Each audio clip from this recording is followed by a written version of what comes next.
Welcome to the Bike Life podcast by Warmshowers Foundation, where we will be sharing knowledge, experience, tools, and stories of touring cyclists and hosts from around the world.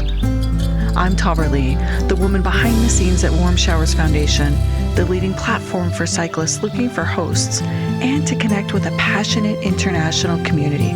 Find out more by visiting us at Warmshowers.org. Now, on to the show. Welcome back to another fantastic guest that's joining us today. From Vancouver, we have the amazing Lucy, who is a Ph.D. candidate at the University of British Columbia in Vancouver, and she is studying bamboo industry development. And she is also one of our board of directors, and she is a very strong, passionate, and heartfelt leader that is a big part of this organization. So Lucy, I'm so excited to have you on the show. Hello, thank you for that very kind welcome. I'm blushing here. Yeah, well, from the moment you joined the board of directors, you bring such a different type of passion to the organization. And as part of the leadership that is constantly looking at how we can do better, you bring your own experiences with warm showers and bike touring and your very unique bike, which we're going to talk about today. You bring really great experience to the organization, and to be able to share your story today is exciting. Well, thank you. Yeah, I'm looking forward to getting stuck in. So tell me, share with everyone, how did you get started in bike touring? Where did that begin for you on your journey?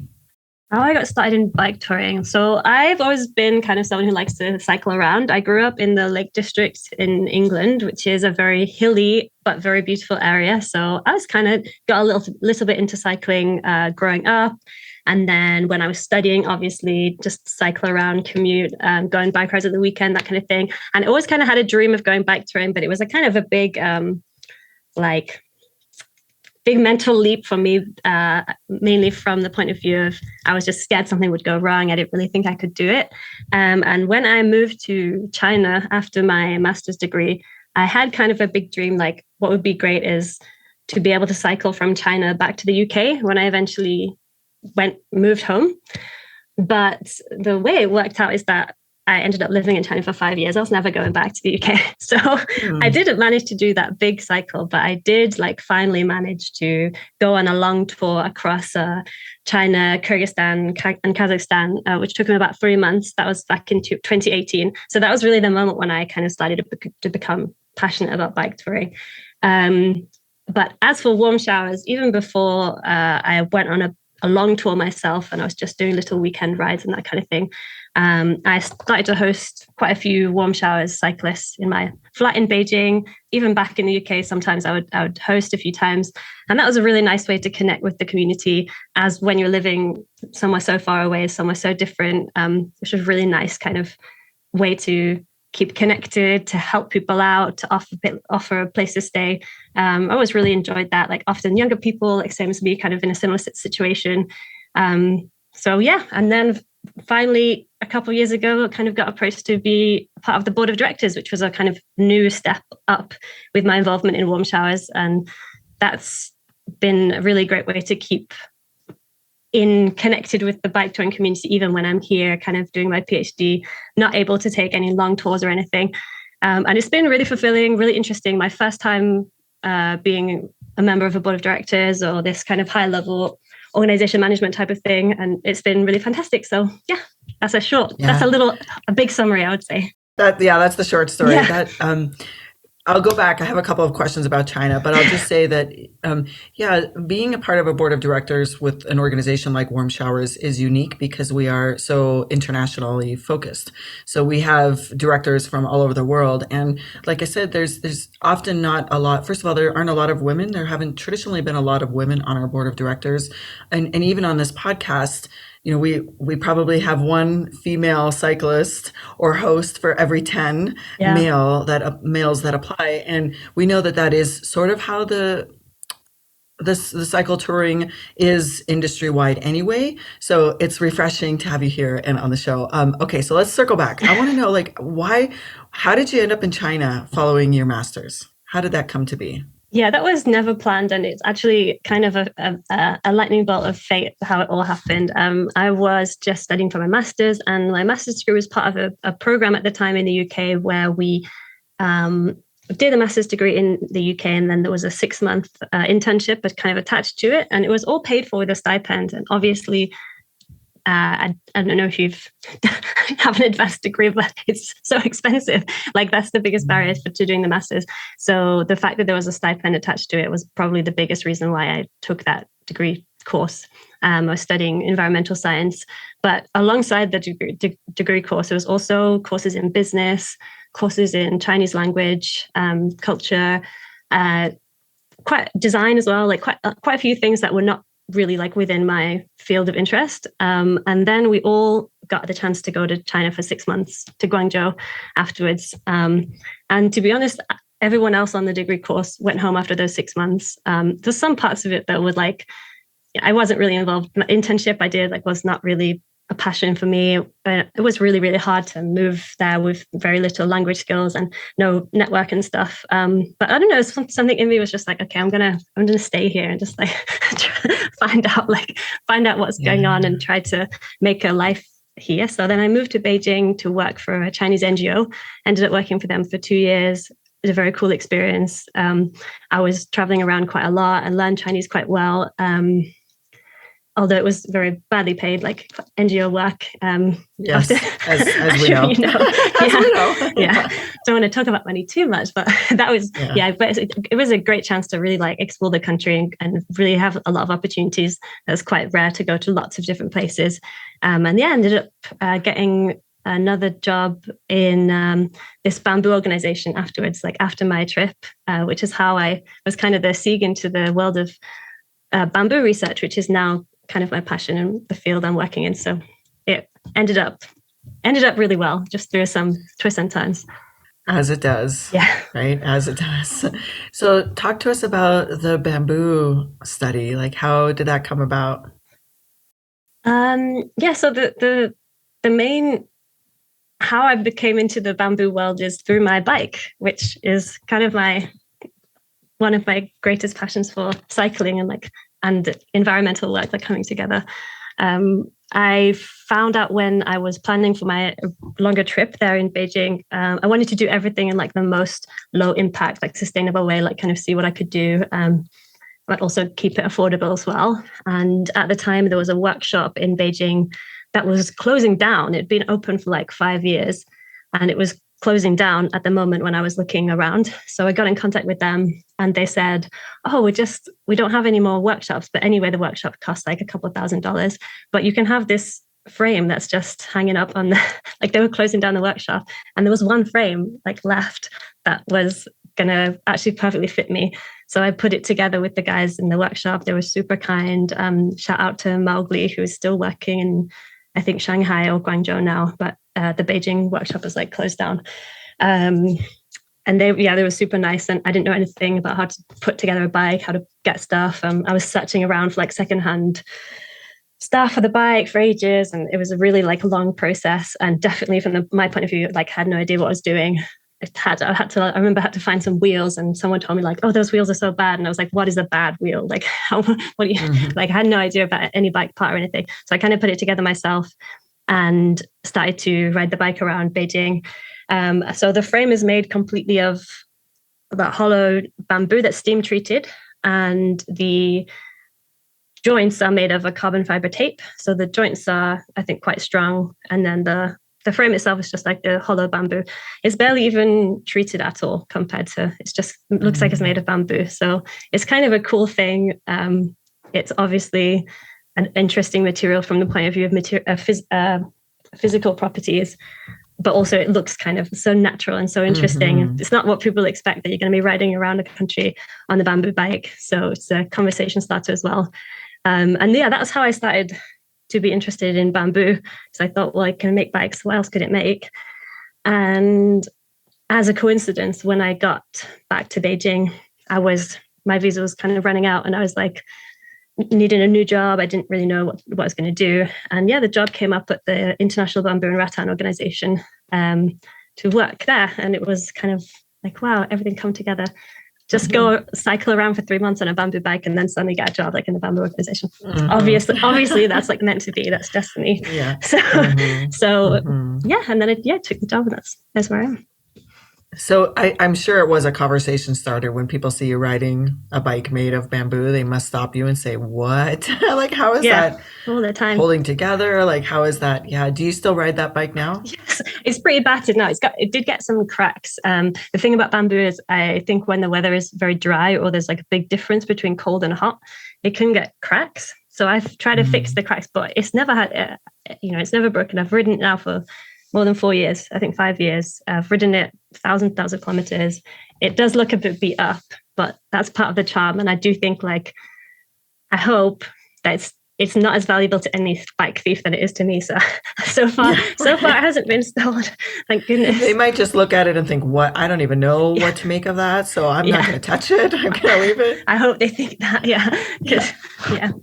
So out of all the touring you did when you were in China, and I know that you went to Kyrgyzstan and other locations, like what was your favorite, or even what was the trip that, or part of the trip that made you feel that you overcame the most to be able to do that? There's definitely a few challenges. I was with a friend for most of the time, so we kind of faced stuff together, which made it a lot easier. Physically, it was fine, although I'm not very good at altitude.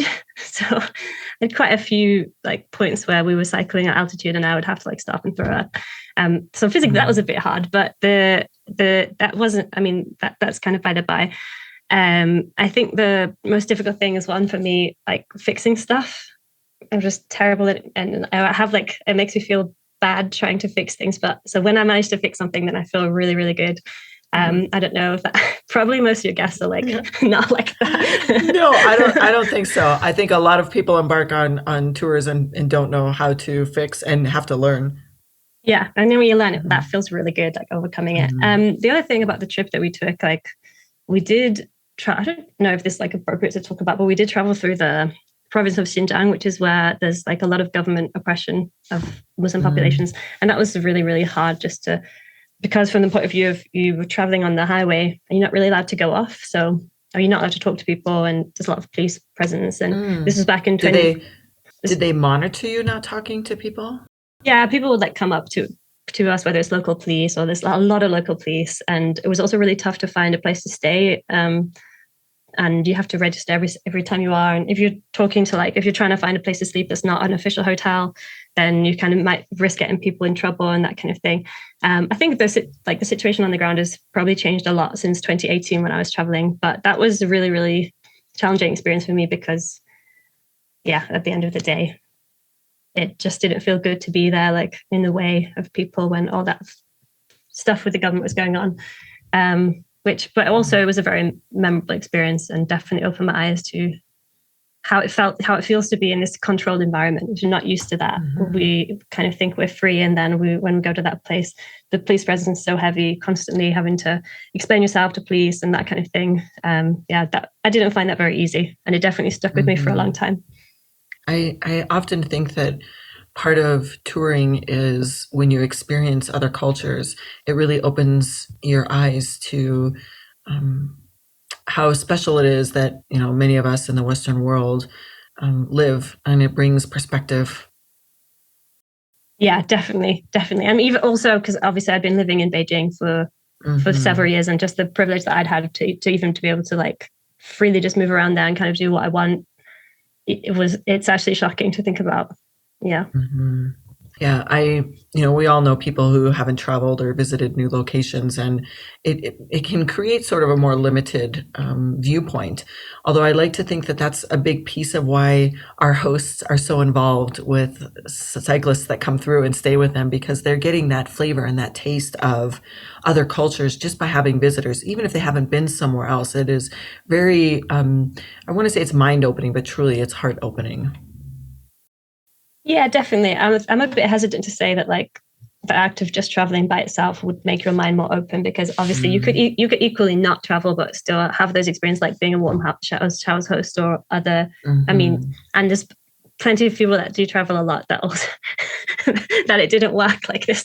This still didn't Yes, get. true. It also depends on where you go and what type of Yeah. travel. I mean, if we're talking bike touring, it's different. But yeah, that's you're absolutely correct. There's lots of perspectives in there. But in your case, you experienced something that was hard for you, but also hard for what you knew people were living with.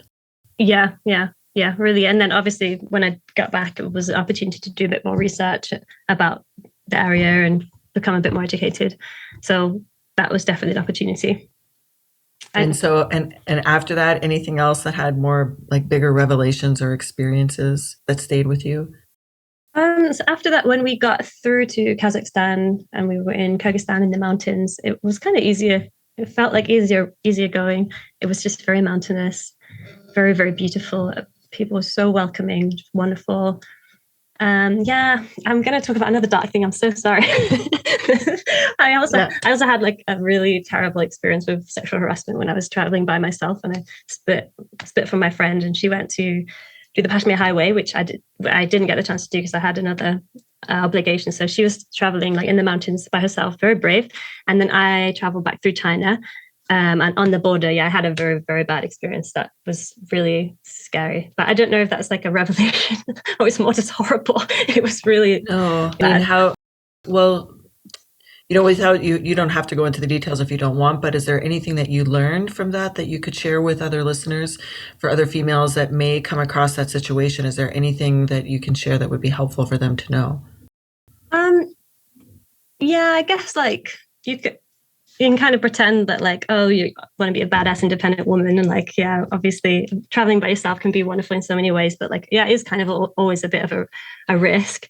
And the thing that I kind of took with it was like, yeah, this horrible thing happened, but like I got out of it fine. Like I mean, it was really horrible in the moment, but I got out of it fine. And the other thing is like, I really, I was very scared in the moment to like stick up for myself because I was very alone and there was a lot of people around that weren't doing anything, which was horrible. And still to this day, I don't know why, because they were speaking in Kyrgyz. I didn't speak it. So I don't know what was happening. But yeah, in the end, I got very, very like angry and actually hit the guy. And it was in the middle of the night, I was so scared to do that, but that was the thing that worked.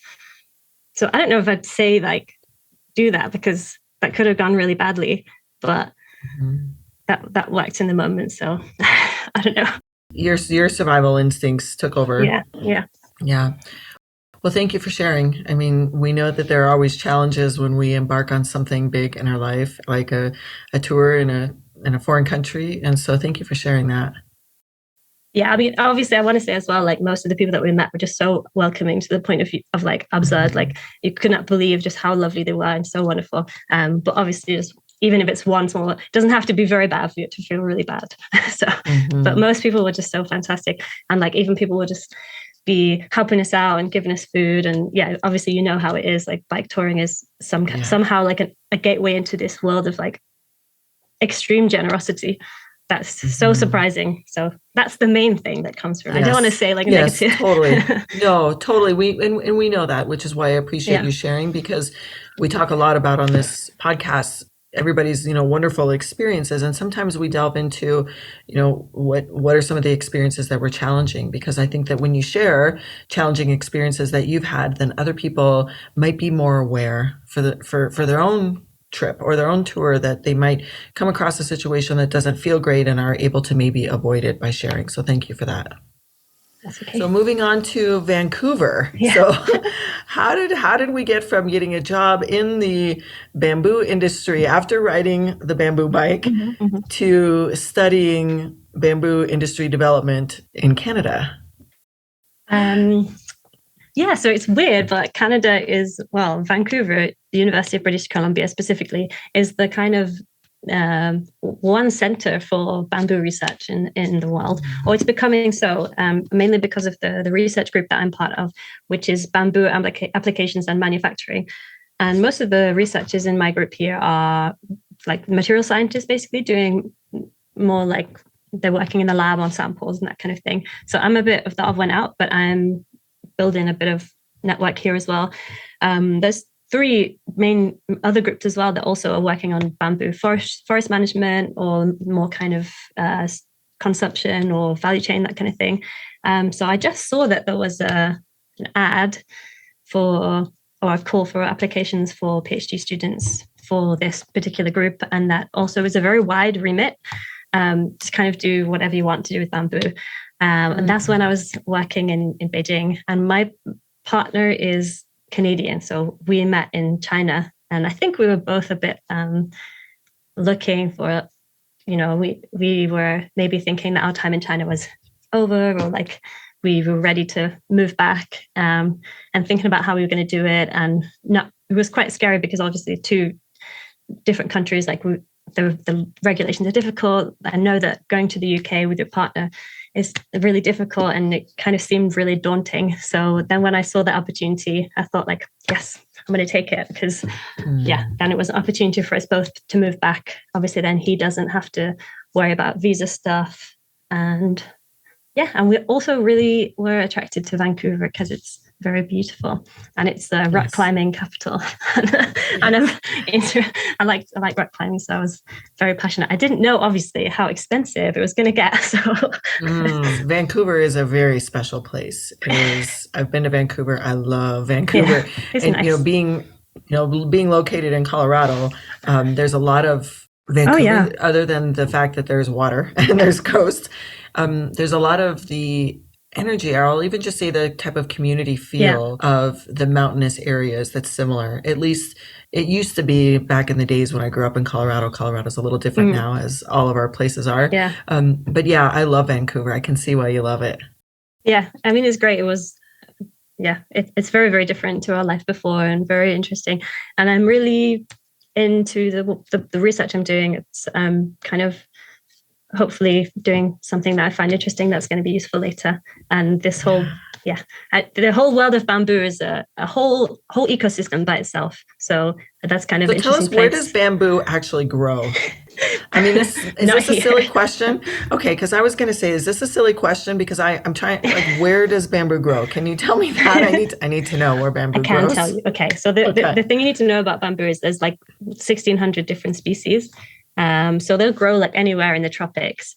So the answer is no, they don't really grow in Canada, sadly. But in the US, there's quite a lot of species which grow really well. But because Vancouver's got such a strong Asian community, and the university has a lot of links with China, so for one thing, a lot of people are growing bamboo as decoration.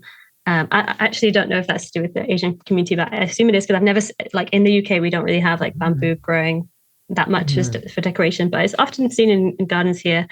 And then the university has strong links with universities in China. So that's often where they get it from. But bamboo grows in Latin America, in Central America, in Africa, and all across Asia. So it's different species like do better in different environments. There's mountainous species, there's lowland species.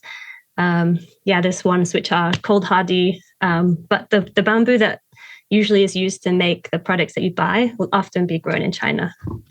That's kind of the typical industrial. Okay, so now all this makes sense, how this all came together for you. Like, okay, that helps a lot, because I'm thinking, wow, I'm trying to think of where I spend a lot of time in nature, and I'm trying to think, have I even seen bamboo? I might have, but maybe I didn't know what it was. I didn't know there were that many species of bamboo. So now I'm going to have to go on a hunt and find, where can I experience some real live bamboo?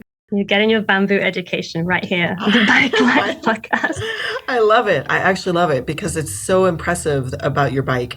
We're hoping, if possible, Lucy, if you have a photo of you on your bamboo bike, send it, and we'll include that with this show so people can see what it looks like. Because now that we've talked about it so much, having a visual is always nice. There's loads of, so the kind of new generation of bamboo bikes is a whole other thing than mine. Like mine is the old school, like just made of bamboo kind of thing. But the newer like more treated ones, or they could be even made out of an engineered bamboo, so it's not just the hollow culm, like the stem of the bamboo. It's more like it could be like splits, like pieces of bamboo all glued together to make the frame. And those ones are super strong, super functional, so beautiful, so stylish. So I will try and find a couple of companies maybe that sell them, because maybe people are interested. That would be great. It looks cool to ride around on. Yeah, we would love to include that in the show notes. And not just that, but I mean, even environmentally, like Yeah. because you are so focused on sustainability, I mean, your work, your trips, everything that you're doing is built around that. So I really like the idea of sharing a couple of resources. Yeah, the other thing is that also in bamboo producing areas is there are some like community enterprises which are supporting local livelihoods as well. A particularly good example in Ghana, the Boomers Bikes, which is employing a lot of women to make them or teaching the local women how to make the bamboo bikes. So I'd like to share that one as well. That would be amazing. Well, Lucy, this has been great. Thank you. Thank you for, first of all, let's give you a big thank you for volunteering your time to No help provide worries. strategic direction to the organization. Your contribution at the board level is appreciated, and I very much enjoy working with you, as does everyone else. So thank you for that. That's for the first thank you. Oh, thank you. Well, I really enjoy it as well. It's a very good opportunity for And me as then well. And then the second thank you is for giving us your time, for sharing your expertise, your truth, your experiences, and your story and coming on the show. We appreciate that too. No worries. Thank you. It's been great. All right. Thank you. And those that are listening, if you want to learn more about the bamboo bikes or even how to get in touch with Lucy, we are going to put all of the links in the show notes. So go check those out, and we will be back again soon. Thank you for joining us, and we hope you enjoyed the show as much as we enjoyed making it. Wherever you are listening, please leave us a rating and a review, as it helps us reach more cyclists and hosts around the world. Visit us at Warmshowers.org to become a part of our community, or on Instagram at Warmshowers_org. If you would like to be a guest on the show or submit a question, please make sure to email us at podcast@warmshowers.org.